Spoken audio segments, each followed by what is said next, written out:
In this lesson, we're going to learn how to calculate molar mass for a chemical compound by looking at its formula. Now, your teacher or textbook might use one of these other names instead of molar mass. But the good thing is, these are all pretty much just different names for the same thing. So what we're going to learn here is going to work no matter which of these things you're talking about. So we'll do a bunch of practice problems, start out with some relatively straightforward examples so you can really get a hang of it, and then we'll look at some ones that are a little bit more challenging as we move on. So by the end of this, you're going to be a total pro at calculating molar mass. Here's our first example, SO2. So to calculate the molar mass for this compound, we need to figure out how many of each type of atom there are in the chemical formula. Okay, so we have an S without anything after it.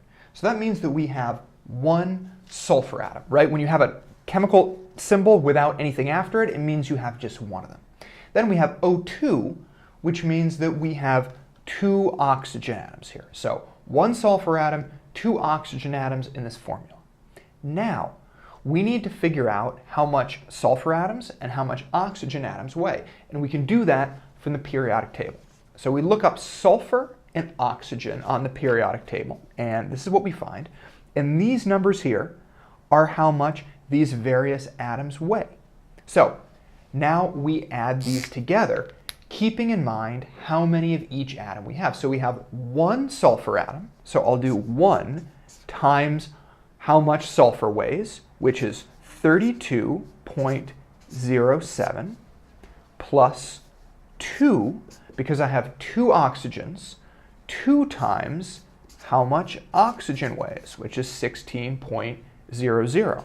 Now, you don't really have to do the 1 here because I only have one sulfur, but I just like to do it because I think it sort of makes things more consistent and a little easier. So 1 times the weight of sulfur times 2 plus 2 times the weight of oxygen gives us 64.07.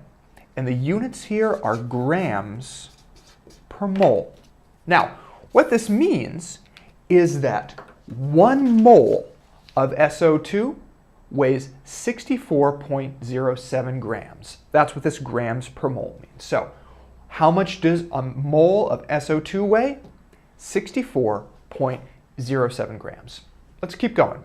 Okay, C3H8O. As before, we look at the chemical formula to figure out how many of each type of atom we have here. So C3 means we got 3 carbon atoms, H8 means we got 8 hydrogen atoms, and O without anything after it means that we just have 1 oxygen atom. Now, we look up each of these atoms on the periodic table to find out how much they weigh. Carbon is 12.01, hydrogen is 1.01, and oxygen is 16.00. Now, we add up the weights of these atoms, keeping in mind how many of each atoms we have. So we have 3 carbon atoms, so we're going to do 3 times how much carbon weighs, 12.01, plus 8, because we have 8 hydrogen atoms, times 1.01, which is how much hydrogen weighs, plus 1, because we only got 1 oxygen atom, 1 times 16.00. Multiply these and add them together, and we get 60.11. Don't forget the units, grams per mole.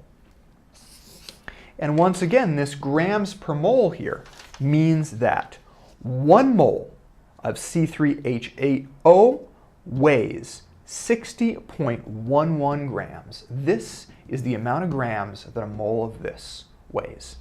Now let's keep going and look at some examples that are a little bit more complex because they have parentheses in them, which can get a little bit tricky. Okay, Ca, and then we have parentheses, NO3, 2. So let's use this formula to figure out how many of each type of atom we have. The first thing we have is Ca without anything after it. So that means that we have 1 calcium atom. Now we have NO3, but it's in parentheses and there's a 2 after that. So what that means is that we have 2 NO3s. Here they are, NO3, NO3. Now, Each of these NO3s has 1 nitrogen and 3 oxygens. But since we have 2 of them, we end up getting 2 nitrogens total and 6 oxygens total. 1, 2, 3, 1, 2, 3. Okay? So that means that total in our formula here, we have 1 calcium atom and then 2 nitrogen atoms and 6 total oxygen atoms, because this NO3 here is in parentheses and we have 2 of them. Now we just do the same thing we've done before. We know how many atoms of each type we have, so we look each atom up on the periodic table and find out how much it weighs. Now we go through the calculations like we've done before. 1 calcium, so we do 1 times 40.08, plus we've got 2 nitrogen, so we do 2 times 14.01, plus 6 times 16.00, because we have 6 oxygens, and we end up with 164.10 grams per mole. And I know this might sound repetitive, but it's really important to keep in mind what this number means. And it means that 1 mole of CaNO3 weighs 164.10 grams. That's how much a mole of this weighs. Let's do one more example with these parentheses, just so we can get the hang of how we do the multiplication here. Okay, parentheses, NH4, 3, PO4. So, how many of each type of atom do we have? Well, this part of the formula tells us that we have 3 NH4s. So, here they are, 1, 2, 3. Now, how many total nitrogens and hydrogens do we have? Well, each NH4 has 1 nitrogen and 4 hydrogens, okay? But we have 3 of these NH4s. That's what this 3 is telling us here.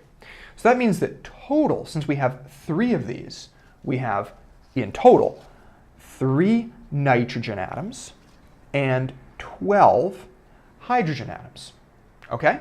So that's what we get from this part, because we have 3 of the NH4s.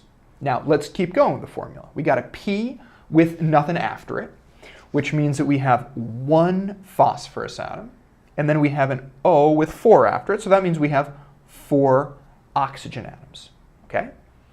I'm just going to get rid of this math stuff up here so that it can be a little bit clearer. Okay, and now we know how many of each type of atom we have, so we just pull these up on the periodic table. Nitrogen, hydrogen, phosphorus, and oxygen, and we do the math here. And we do 3 times nitrogen, 14.01, plus 12 times how much hydrogen weighs, 1.01, plus 1, because we only got 1 phosphorus, times how much phosphorus weighs, 30.97, plus 4 times 16.00, which is how much oxygen weighs. And we end up with 149.12. What are the units? Grams per mole, which once again means that 1 mole of NH43PO4 weighs 149.12 grams. This is how much a mole of this weighs. Let's do one more formula for something that's a little bit tricky. We don't see it a lot, but it can be very confusing. MgSO4, and then we have this dot and 7H2O. This is a formula for a compound called a hydrate, which means that we have an MgSO4 and then we have 7 water molecules, H2O molecules. We've got 7 of these kind of just hanging out with this MgSO4. So let's see how we're going to calculate the molar mass of this whole hydrate. Okay, we're just going to read through the formula like we have before, figuring out how many atoms of each type we have. So we've got an Mg with nothing after it, and that means that we have 1 magnesium atom. We got a sulfur, an S without anything after it, meaning that we got one sulfur atom, and then we got an O with a 4 after it, meaning that we have 4 oxygen atoms. Okay, now with this 7H2O, notice that we're not using parentheses here, okay? No parentheses here, but it's still kind of the same idea. We don't use parentheses because of the hydrate, because we got this dot here. But the 7H2O means that there are 7 H2Os, just like if we had parentheses. Okay, so we got 7 H2Os here. Here they are. 1, 2, 3, 4, 5, 6, 7. 7 H2Os. And each H2O has 2 hydrogens and 1 oxygen. But we got 7 of them. 7 H2Os here. So that means that in total, because we have 7 of these, we end up getting 14 hydrogen atoms, because there are 2 for each and there's 7.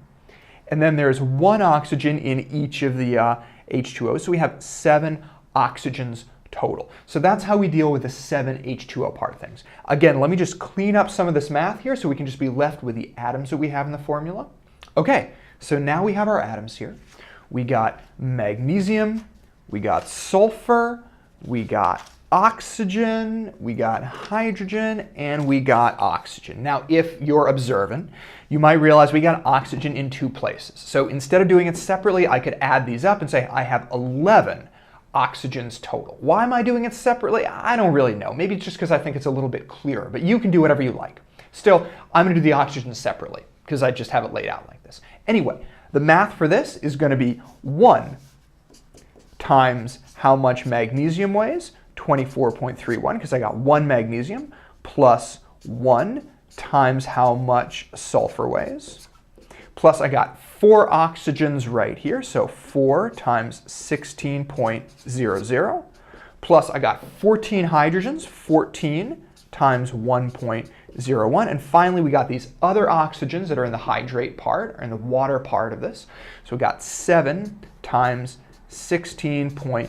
And again, you could do the 4 plus 7, you could do the oxygens all together and do 16 times 11. But anyway, we do this math, multiplication, addition, add it all up, and we get 246.46.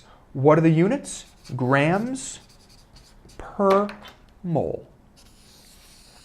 Meaning, once again, that 1 mole of MgSO4 7H2O weighs 246.46 grams. This, the molar mass, is how much a mole of this weighs.